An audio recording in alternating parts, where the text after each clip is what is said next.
స్వచ్ఛంద మరణం వరంగా ఉన్న భీష్ముడు ఉత్తరాయణం ప్రశస్తమైన కాలం కనుక ఆ సమయం వచ్చే వరకు నిరీక్షించసాగాడని తెలిపారు. శాంతి, అనుశాసన పర్వాల్లో భీష్ముడు చెప్పిన నీతులు, ధర్మాలు పురాణ వామయంలో మరెక్కడా కనపడవని సామవేదం అన్నారు.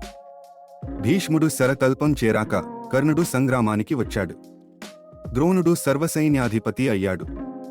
ధర్మరాజును బంధించి తీసుకురమ్మని ద్రోణుడిని దుర్యోధనుడు కోరాడు.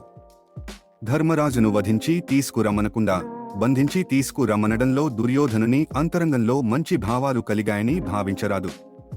పాండవుల్లో ఒక్కరు మిగిలినా పోరు తప్పదు. వారిలో ఎవరూ మిగలకపోయినా కౌరవులదరినీ కృష్ణుడు బంధించి రాజ్యాన్ని ద్రౌపదికి ధారాదత్తం చేస్తాడు. ధర్మరాజును బంధించి తిరిగి ద్యూతానికి ఆహ్వానించి పాండవులందరినీ వనవాసానికి, అజ్ఞాతవాసానికి పంపాలన్నది దుర్యోధనుడి కుటిల భావం. అర్జునుడు సమీపంలో లేకపోతే ధర్మరాజును బంధించి తీసుకువస్తానని ద్రోణుడు దుర్యోధనునికి మాట ఇస్తాడని సామవేదం అన్నారు.